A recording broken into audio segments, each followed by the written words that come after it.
só na realidade atual e esquecer que daqui 20, 30 anos a gente vai ter consequências pela falta dessa decisão.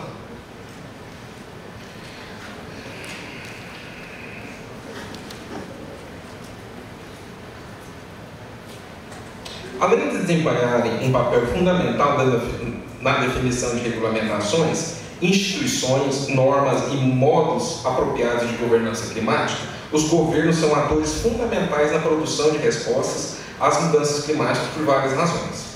Primeiro, as políticas e incentivos governamentais são importantes para viabilizar incentivos financeiros do setor privado, necessários para mitigação e adaptação das mudanças climáticas.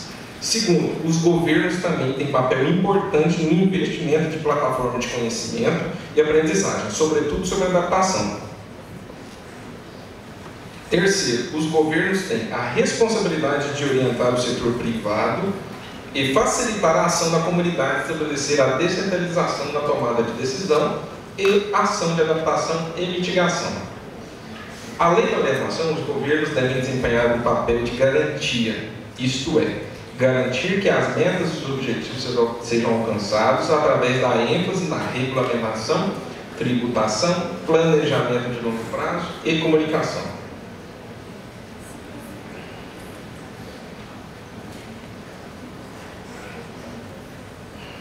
Parece que minhas 87 páginas aqui rendeu.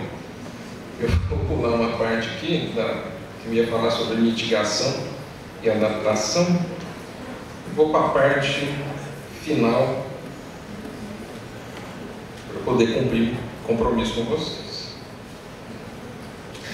A importância da ação local frente às questões de sustentabilidade global começou a ser destacada no relatório de Brundtland em 1987. O tema ganhou maior evidência na Conferência das Nações Unidas para o Meio Ambiente e o Desenvolvimento, na Rio 92, com o mote pensar globalmente, agir localmente. Nesse momento, as cidades foram reconhecidas como arenas através dos quais a sustentabilidade poderia e deveria ser alcançada. O então secretário-geral, Jeremy Brugman, dos governos locais pela sustentabilidade, foi o responsável por convencer o secretariado da conferência que esta perspectiva deveria ser incluída e criou um capítulo, o capítulo 28 da Agenda 21, abre aspas, iniciativa das autoridades locais em apoio à Agenda 21. Isso foi em 1992. Abre aspas. Como muitos dos problemas e soluções tratados na Agenda 21 têm suas raízes nas atividades locais, a participação e cooperação das autoridades locais será um fator determinante na realização de seus objetivos. As autoridades locais constroem, operam e mantêm infraestrutura econômica, social e ambiental, supervisionam os processos de planejamento, estabelecem as políticas e regulamentações ambientais locais e contribuem para a implantação de políticas ambientais nacionais e subnacionais. Com o nível de governo mais próximo do povo, desempenha um papel essencial na educação, mobilização e resposta ao público, em favor de um desenvolvimento sustentável. As cidades são consideradas arenas significativas para tratar também a questão climática por diversas razões. Primeiro, porque representam locais de grandes emissões de gás de efeito estufa. Os governos locais controlam medidas políticas que lidam com cerca de 30% a 40% das emissões globais. A influência dos governos locais sobre esses processos varia de acordo com as circunstâncias nacionais, podendo incluir fornecimento e gestão de energia, oferta e demanda de transporte, planejamento no uso do solo, requisitos para construção e gerenciamento de resíduos. Dessa forma, os governos locais podem possuir experiência em tratar os impactos ambientais relacionados à questão energética, transporte e planejamento, e muitos desenvolveram medidas e estratégias inovadoras para reduzir os seus impactos sobre o aquecimento global. E uma vez que tem sob sua jurisdição um grande número de pessoas vivendo e trabalhando dentro de seus limites, eles estão em posição de influenciar os atos que causam grandes emissões, desempenhando um papel fundamental na formulação de políticas, regulamentação e planejamento de setores estratégicos para a mitigação. Os governos locais também podem fornecer estrutura política e institucional para atender a adaptação aos impactos advindos das mudanças climáticas nas áreas urbanas. Dessa forma, os governos locais podem proporcionar espaço político e administrativo mais próximo das fontes de energia, das fontes de emissão e dos riscos de mudança climática. Além disso, os governos locais já têm engajamento em assuntos referentes à sustentabilidade nas tentativas de produzir questões globais em práticas locais, através da Agenda Local 21, de maneira que há implicações nessas ações para as mudanças climáticas. Por fim, as ligações e sinergias entre a política climática e o desenvolvimento sustentável tornam-se mais evidentes no nível local e podem motivar os governos locais para gerar inovações sociais e tecnológicas que ajudam na redução de emissões de gases de efeito estufa e adaptação às mudanças. Somados a isso, uma parte da literatura que analisa os modelos de sustentabilidade indica que um Estado centralizado torna-se cada vez menos necessário, uma vez que as populações dos núcleos urbanos podem resolver localmente muitos de seus problemas, de forma mais barata e mais criativa, muitas vezes. Essa realidade levou a maior atuação e participação dos governos locais na busca de solução para a problemática ambiental. No Brasil, o modelo federativo confere autonomia para as cidades legislarem sobre seus territórios. Dessa forma, as competências governamentais são divididas entre a União, os estados, que legislam sobre as regiões metropolitanas, e as cidades. Dependendo do setor, a responsabilidade incide em um nível de governo específico. Por exemplo, a questão energética é quase sempre de responsabilidade do nível federal, enquanto o transporte interestadual e metropolitano é de responsabilidade no nível estadual e o transporte urbano fica a cargo do nível municipal. Portanto, a questão climática perpassa os diferentes níveis de governo, que estão interconectados, o que torna a mudança climática um desafio multinível. Nesse sentido, os governos subnacionais, que são os estaduais, e locais, que são os municipais, representam instâncias importantes na governança climática global. Certamente, o Estado-nação continua um ator central em processo de governança global, mas o papel dos governos subnacionais locais não podem ser ignorados. Os Estados-nação não monopolizam mais a formulação de políticas, o que se dá também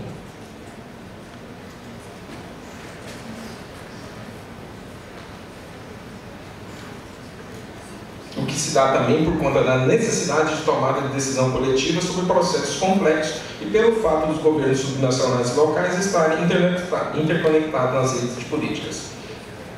A percepção de governança multinível passa a ser uma abordagem alternativa na análise do papel dos governos subnacionais e locais na elaboração de políticas climáticas. Apesar de ser originalmente desenvolvido para entender o desenvolvimento de políticas dentro da União Europeia, esse termo governança multinível capta tanto os múltiplos níveis nos quais a governança acontece, quanto a miríade de atores e instituições que agem simultaneamente através desses níveis. Nessa perspectiva, permite sair de uma análise que enfoca o urbano como uma escala separada e discreta da autoridade política para uma análise que permite examinar como a sustentabilidade humana é construída e contestada numa variedade de escalas de governança e através de múltiplos espaços políticos. E nós do Goiás com isso, né?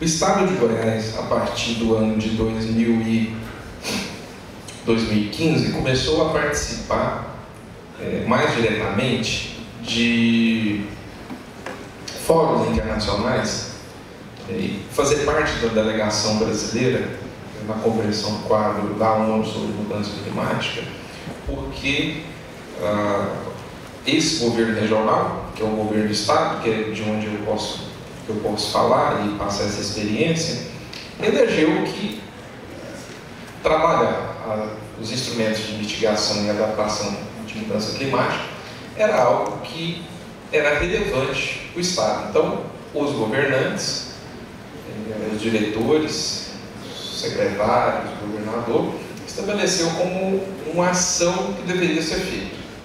Então, a partir daí, mas isso não começou há 2 anos atrás, tem uma história anterior. o pessoal da antiga SEMAR, Secretaria Estadual de Meio Ambiente e Recursos Hídricos, conseguiu um financiamento via projeto do Banco Mundial de recuperação de área degradada. Por que é importante reflorestamento, recuperação de área degradada? Porque ela faz captação, é sumidouro de gás carbônico. A árvore, a planta, ela é carbono. Então, onde é que ela pega esse carbono? Ela pega do CO2, no processo de respiração da planta. Além de melhorar os processos de erosão, o processo de infiltração de água, para que no tempo da seca tenha uma água guardada no subsolo. Então, por isso que é importante. Então, esse financiamento do Banco Mundial conseguiu que o governo aqui de Goiás entrasse em algumas redes internacionais de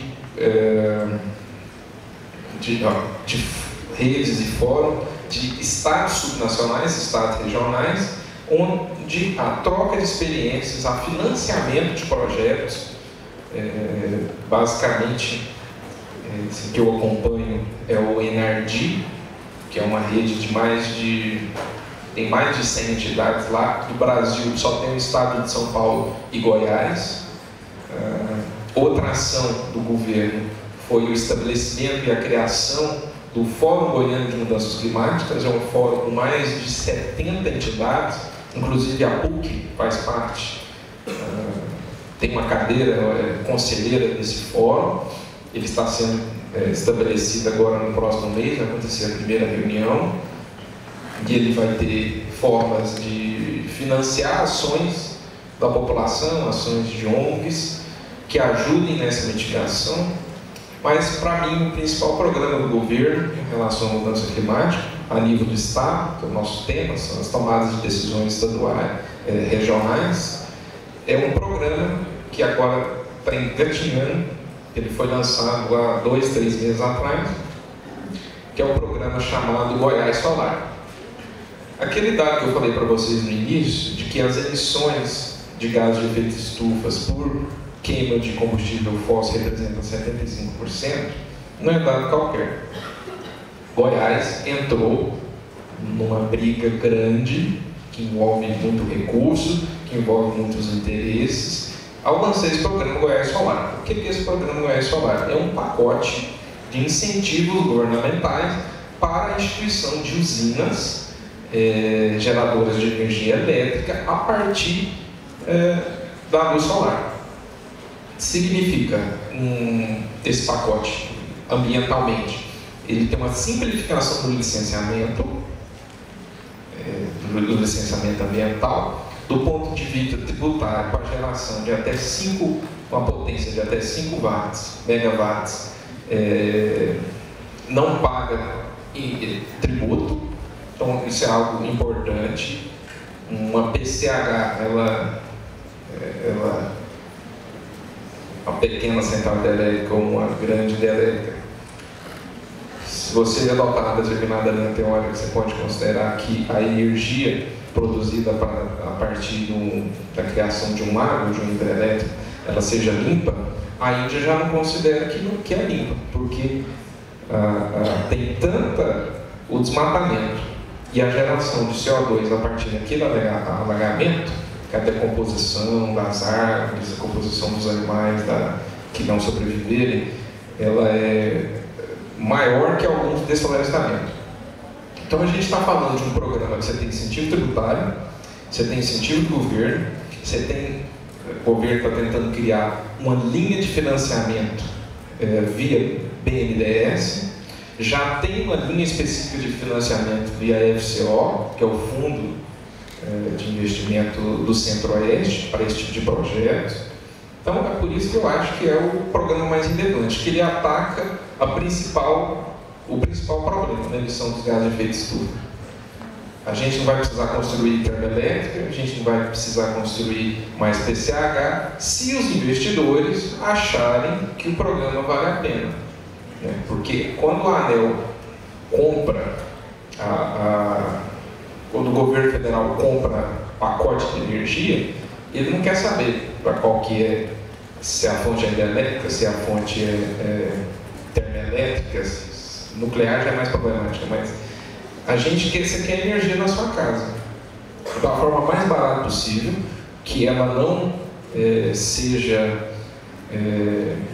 ela não vá e volte, você quer ela de uma forma perene. Então, assim, eu acho que é um programa que pode dar certo. Tem alguns estados do Brasil que também possuem algo semelhante. Então, eu acho que é uma experiência assim, que vale a pena, quem quiser estudar, né? Você tem aí a questão tributária, você tem a questão administrativa, você tem a questão do licenciamento. Então, é algo que é uma ação de um governo regional que está inserido numa cadeia interconectada de outros agentes para ajudar nessa questão. Qualquer ação para redução de emissão de gases de efeito estufa é relevante, mas os governos têm que se preocuparem mais em atacar a principal causa, que é a queima de combustíveis fósseis. Então era isso que eu queria falar para vocês. Desculpa aí eu passei 20 minutos o prazo que eu tinha estabelecido de 45 minutos. Obrigado pela paciência. Fiquei muito honrado de estar aqui hoje. Então, tenha a vocês um bom dia. Eu acho que agora é as perguntas, né, professor?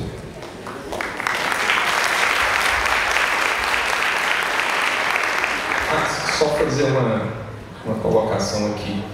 Para quem se interessar no tema, tem uma tese de doutorado que virou livro, da professora Fabiana Barbi. Ela é professora da Unicamp. Mudanças climáticas e respostas políticas nas cidades. É um livro muito interessante, ele é baratinho, ela é da editora da Unicamp, e ela estudou como que a cidade de Santos estabeleceu toda uma medida, uma rede de proteção e de utilização à mudança climática.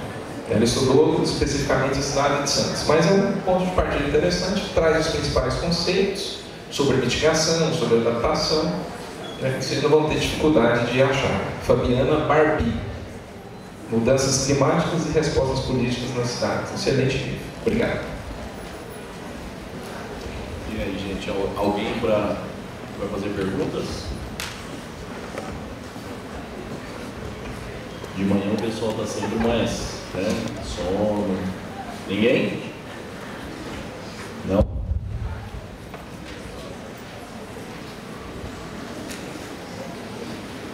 Pessoal tímido aqui. Certo. Professor, só uma dúvida minha. Depois que a gente teve a Rio+20, que houve toda a discussão a respeito da falha do protocolo de Kyoto, eu queria muito uma posição pessoal, não uma posição técnica propriamente dita. Existe alguma solução para um substituto? Existe alguma substituição do protocolo de Kyoto hoje? Alguma coisa que efetivamente possa equilibrar aquela questão do desenvolvimento e da questão ecológica propriamente dita? Lembrando a fala da nossa ex-presidente, né, de que o grande problema do desenvolvimento é o meio ambiente, né? O meio ambiente atrapalha tudo, né? Você atrapalha no licenciamento, você quer fazer uma empresa rápida, demora 3 anos, estudo anima, realmente o meio ambiente é complicado. Mas basicamente, o protocolo de Kyoto ele foi muito importante até 2015. Em 2015, numa das COPs, que são a COP é um encontro das partes, ou seja, dos países membros de uma determinada convenção. Em Paris, em novembro de 2015, aconteceu a assinatura do Acordo de Paris. Esse Acordo de Paris, ele é o mais relevante, a mais relevante ação política e ação administrativa também, porque ele tem efeitos interno dentro dos Estados-nações, no sentido de reduzir a emissão de gás de efeito estufa. O Brasil colocou uma meta lá, um INDC, uma meta própria de 37% de redução. 37% isso é muita coisa. Você precisa de uma rede muito fortificada para combater o desmatamento legal e reduzir o consumo de combustíveis fósseis. Como é que você faz isso? O transporte ele é muito impactante na emissão. O Brasil tem uma lei, eu não gravo o número de lei, mas é a do biocombustível. Ano após ano, o biocombustível, o diesel dos caminhões, dos ônibus, eles têm que ser acrescentados 1% até dar 30%. Ou seja, dos 100%, quando você compra um litro de diesel, hoje eu acho que já está em 17%, todo ano tem que aumentar a quantidade de biodiesel. Então, você está diminuindo, é uma ação, você está diminuindo o consumo de combustível fóssil. Agora, o Acordo de Paris, o que eu ia contar no final, eu me esqueci. O ano passado eu estava lá na COP22, em Marrakech, junto com a delegação brasileira. Inclusive o professor José Antônio Titzman estava lá por uma ONG, que eu acho que era do CRIDO, da França. E foi muito frustrante, porque são 2 semanas de evento. A gente está lá na primeira semana, bacana, muita discussão interessante, muito projeto que a gente nunca ouviu falar, coisa muito criativa acontecendo na Índia, na China, e barata, viável de se fazer. Aí chega no final de semana, sai o resultado da eleição presidencial para os Estados Unidos. O azarado ganhou, Donald Trump. Foi um balde, e eu estava lá, junto com a delegação, quando saiu o resultado. Foi frustrante para todo mundo que estava lá, a eleição do Donald Trump. Independentemente das afiliações políticas, é a posição que ele tem com relação ao Acordo de Paris. Porque o Acordo de Paris limita muito as atividades econômicas e industriais. E é o que move os Estados Unidos. As empresas americanas que têm sede, que têm suas fábricas e os seus problemas ambientais na Índia, na China, elas são responsabilizadas por esse problema industrial que está lá em outro continente. A indústria bélica que está dentro dos Estados Unidos, ela também sofre uma restrição, ou seja, todas as atividades econômicas industriais sofrem uma redução do consumo, e é o consumo que move a economia norte-americana. E o Trump, ele é empresário, ele não quer limitação de atividade, ele quer aumentar a atividade, não importa o custo que o meio ambiente vai ter com isso. Isso é um problema do meio ambiente, porque ele é afiliado à tese, e ele falou isso durante a campanha dele, de que o aquecimento global é um dado objetivo, porque só sendo muito idiota para falar que não está acontecendo aquecimento global, isso é um dado objetivo. A questão é se as atividades humanas influenciam ou não esse aquecimento. Ele é afiliado à tese de que não, é muito mais confortável para ele. Ele foi eleito. Depois que você é eleito, você esquece muito daquilo que você prometeu, daquilo que você falou. Então, no domingo saiu o resultado, a gente estava lá, e essa COP de Paris, de Marrakech, foi um ano após a assinatura do Acordo de Paris. Ela era para apresentar as ratificações. Na época, tinha mais ou menos uns 120 estados-nações já tinham ratificado. Brasil ratificou. Eu estive lá na cerimônia no Palácio do Planalto em 3 meses. Isso demora muito a tramitação interna dentro do Congresso Nacional. Então foi muito rápido, o Brasil realmente se empenhou. Igual o Brasil, mais de 130 nações, um ano depois já tinham ratificado internamente. É o Estado assumindo que o Itamaraty e o governo federal foi lá e fez um acordo. O Congresso Nacional, a Casa do Povo, foi lá, nós vamos cumprir esse acordo. Então aconteceu essa ratificação. O que aconteceu na COP de Marrakech? Entregar as ratificações e colocar para funcionar o instrumento financeiro para viabilizar as ações. Não adianta nada o Brasil e os outros países em desenvolvimento ter boa intenção, ter energia, ter capacidade intelectual para desenvolver aquelas ações de mitigação, de adaptação, de redução de consumo, se não tiver dinheiro para isso. O protocolo de Kyoto faz isso. Muita boa ação escrita no papel, muita coisa relevante escrita, mas ele não tem viabilidade econômica. A Copa de Marrakech era para estruturar o Fundo Internacional de Financiamento para que as nações conseguissem cumprir os seus INDC, suas metas próprias. A eleição do Trump foi um balde de água fria, por quê?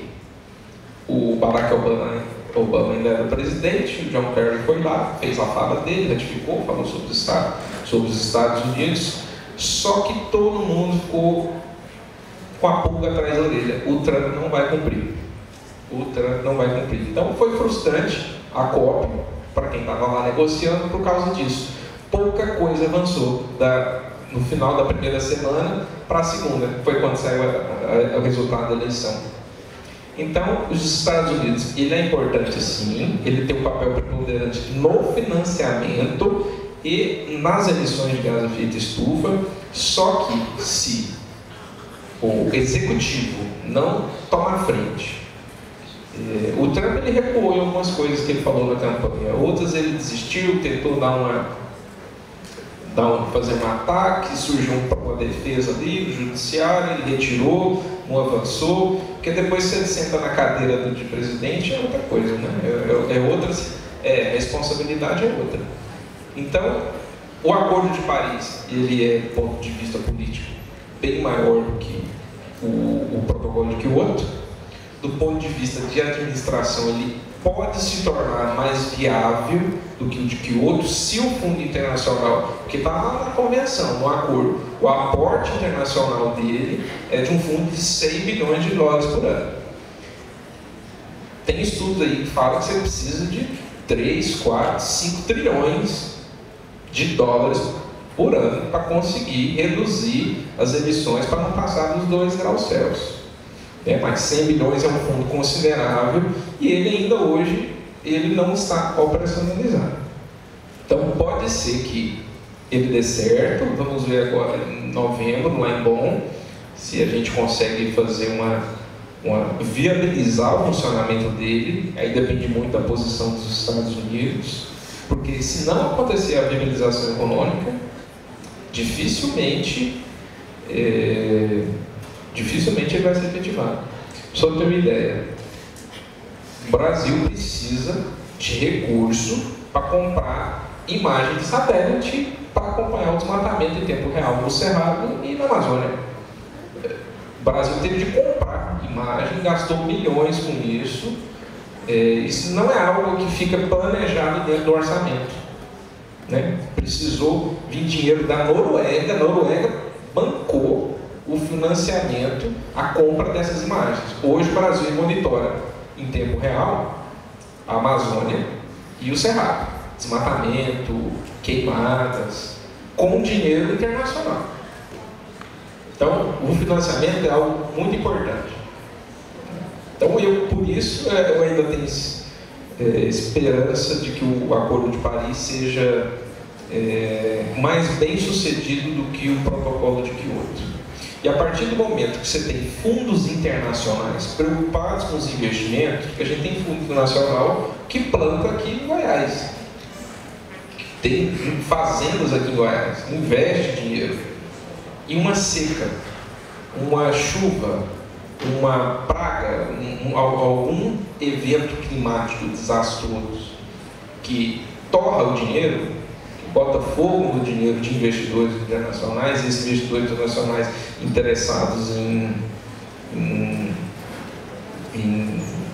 seguros contra esses desastres, vai abrindo, o custo de investimento ele fica mais alto. Isso tem uma coisa que eu aprendi desde a minha 8ª série lá, que a gente tinha sociologia básica, que capital corre de risco, e ele vai para o ponto mais seguro. Você tem como deixar de plantar? Você tem como deixar de criar carne vermelha, frango, porco, peixe? Você tem como deixar de ter água potável? não tem como. Isso é básico da nossa sobrevivência. Então eu tenho certeza que os donos do mundo vão sentar numa mesa menor que essa e decidir que vão ter que tomar uma decisão. O protocolo de Kyoto na época tinha uma intenção interessante, né? Quem quiser poluir mais tem que financiar alguém que ainda não polui para que possa desenvolver sem poluir. O problema é tirar o dinheiro do bolso, né? Para fazer isso. Alguém? Não? Professor, queremos agradecer a presença do senhor aqui. É sempre, para a gente, é sempre assim um engrandecimento institucional, né? A gente trazer todos esses, oxigenar esses debates, né? Então, e nós nos encontramos no mês que vem, no período vespertino, né, em maio. Então, até maio para vocês. Obrigado a todos, um bom dia. Obrigado pela sua presença.